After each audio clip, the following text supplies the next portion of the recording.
Smart classes में एक बार फिर से आप सभी लोगों का बहुत बहुत स्वागत है। आज के इस वीडियो में हम लोग पॉलिटी का एक चैप्टर डिस्कस करेंगे जो बहुत ही इम्पोर्टेंट है।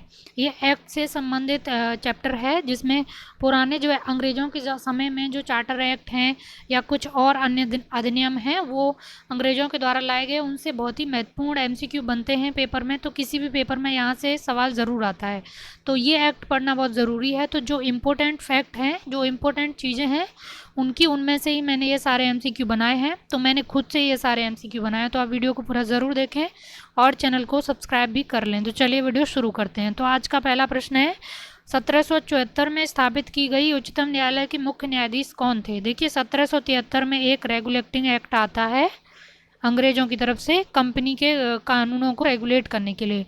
तो इसी 1773 के एक्ट में एक उच्चतम न्यायालय की स्थापना की जाती है, और जिसकी स्थापना कब की जाती है? 1774 में। लेकिन एक्ट कौन सा रहता है? 1773 वाला। तो जो ये उच्चतम न्यायालय था, इसका मुख्य न्यायाधीश जो बनता है वो कौन था? ये प्रश्न बहुत इंपॉर्टेंट है। तो वो था एलिजाबेथ एम्फे। तो ऑप्शन ए इसका राइट आंसर हो जाएगा, एलिजाबेथ एम्फे। अगले प्रश्न की तरफ चलते हैं। किस अधिनियम के तहत कोर्ट ऑफ डायरेक्टर्स की स्थापना की गई थी? तो कोर्ट ऑफ डायरेक्टर्स की, शब्दों पे ध्यान देना है। कोर्ट ऑफ डायरेक्टर्स की स्थापना किस एक्ट के तहत की गई थी? तो 1773 के एक्ट में रेगुलेटिंग जो एक्ट था उसमें कोर्ट ऑफ डायरेक्टर्स की स्थापना की गई थी, 1773 वाले में। तो ऑप्शन ए इसका राइट आंसर हो जाएगा। अगला प्रश्न देखते हैं, बोर्ड ऑफ कंट्रोल की स्थापना किस अधिनियम के तहत की गई थी? तो अगेन ये वेरी इंपॉर्टेंट है। तो 1784 के एक्ट के तहत बोर्ड ऑफ कंट्रोल की स्थापना की गई थी। 1784 एक्ट में बोर्ड ऑफ कंट्रोल की स्थापना की गई थी। तो ऑप्शन बी इसका राइट आंसर है। अगला प्रश्न देखते हैं, किस अधिनियम के तहत मुंबई मद्रास के गवर्नर का विधायिका शक्ति से वंचित कर दिया गया था?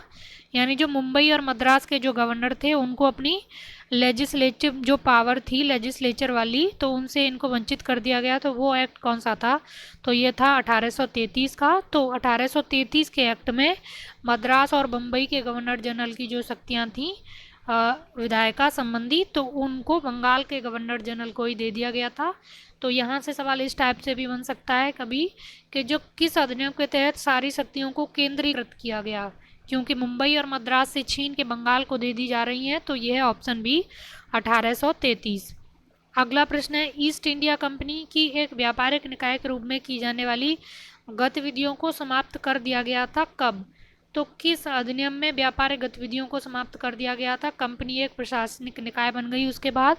तो ये था 1833 का एक्ट, ऑप्शन ए, क्योंकि 1913 में ही इसकी व्यापारिक एकाधिकार हैं, वो गतिविधियां हैं वो समाप्त हो जाती हैं। 1813 में ही बस बचता है चीन और चाय का व्यापार, तो उसको भी 1833 में समाप्त कर दिया जाता है। इस तरह कंपनी का व्यापारिक निकाय के रूप में अस्तित्व है वो समाप्त हो जाता है, और कंपनी एक प्रशासनिक और एक राजनीतिक निकाय बन जाती है। तो ऑप्शन ए इसका राइट आंसर है। अगला प्रश्न देखते हैं, निम्नलिखित कथनों पर विचार कीजिए। पहली बार गवर्नर जनरल की परिषद की विधायी और प्रशासनिक कार्यों को अलग कर दिया गया। उसके तहत परिषद में 6 नए पार्षद जोड़े गए, उन्हें विधान पार्षद कहा गया। पहला कथन तो ये है आपका। और दूसरा कथन है, इसमें सबसे पहले सिविल सेवकों की भर्ती हेतु खुली प्रतियोगिता परीक्षा व्यवस्था का शुभारंभ किया गया। तो ये कौन सा अधिनियम है? तो ये अधिनियम है भाई आपका 1853। तो ऑप्शन बी इसका राइट आंसर हो जाएगा, 1853, ऑप्शन बी। अगला प्रश्न देखते हैं, भारत के शासन को अच्छा बनाने वाला अधिनियम के रूप में किसे जाना जाता है? तो 1853 को ही भारत को अच्छा बनाने वाला अधिनियम के रूप में जाना जाता है। ऑप्शन ए इसका, सॉरी, 1858 को जाना जाता है, सॉरी बहुत गलती हो गई। 1858 वाला जो अधिनियम है उसे भारत को अच्छा बनाने वाला अधिनियम माना जाता है, भारत के शासन को 1858 वाले अधिनियम को, क्योंकि इस अधिनियम में कई सारी चीज़ें नई होती हैं। पहली तो ये होती है कि भारत के धार्मिक मामलों में हस्तक्षेप नहीं किया जाएगा, ना ही सामाजिक मामलों में, और प्रशासन में भारतीयों को भी महत्व दिया जाएगा। तो इसलिए 1858 का अधिनियम महत्वपूर्ण है। अगला प्रश्न देखते हैं कि इस अधिनियम के तहत भारत का शासन से ब्रिटिश क्राउन के अधीन आ गया। जो ये हो जाता है आपका 1858 के अधिनियम में कि सीधे ब्रिटिश क्राउन के अधीन भारत का शासन वो चला जाता है। तो 1858 का अधिनियम। अगला प्रश्न है मैकाले समिति का गठन कब किया गया? तो 1854 में मैकाले समिति का गठन होता है। 1854। 1854। अगला प्रश्न है भारत में सांप्रदायिक निर्वाचक का जनक किसको माना जाता है? तो भारत में सांप्रदायिक निर्वाचन का जनक माना जाता है लॉर्ड मिंटो को। ऑप्शन ए इसका राइट आंसर है, क्योंकि 1919 में माले मिंटो सुधार के द्वारा ही भारत में सांप्रदायिक निर्वाचन या पृथक निर्वाचन की शुरुआत हो जाती है। अगला प्रश्न है किस अधिनियम के द्वारा भारत में कंपनी के अधीन क्षेत्र को ब्रिटिश आधिपत्य का क्षेत्र कहा गया? तो राइट आंसर है इसका 1784 का एक्ट। इसको थोड़ा आप ध्यान से जाके पढ़ें। यही एक्ट है जिसमें कंपनी के अधीन क्षेत्र को ब्रिटिश आधिपत्य का क्षेत्र कहा जाना शुरू हो गया था। तो ये है 1784 का एक्ट। अगला प्रश्न है किस अधिनियम के तहत एक संवैधानिक आयोग का गठन किया गया? तो संवैधानिक आयोग के गठन की शुरुआत हो जाती है 1919 से। तो ऑप्शन ए इसका राइट आंसर है। संवैधानिक आयोग है जो 1919 से गठित होना शुरू होता है। अगला प्रश्न है निम्नलिखित कथनों पर विचार कीजिए।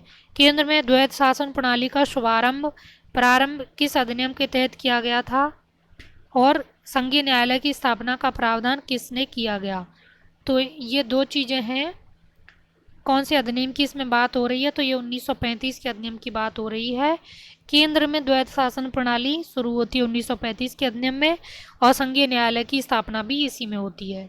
ठीक है, तो 1935 का अधिनियम था ये। अगला प्रश्न देखते हैं अंतरिम सरकार में विधि सदस्य किसे नामित किया गया? तो अंतरिम सरकार में विधि सदस्य नामित किया गया था जोगिंदर नाथ मंडल को। तो ऑप्शन ए इसका राइट आंसर है, जोगिंदर नाथ मंडल। अगला प्रश्न है संविधान सभा का गठन कब किया गया? तो 1946 में संविधान सभा का गठन होता है। तो ऑप्शन ए इसका राइट आंसर है। तो महत्वपूर्ण अधिनियमों से संबंधित ये सारे एमसीक्यू थे। अगले वीडियो में आपसे फिर मिलेंगे, तब तक के लिए धन्यवाद।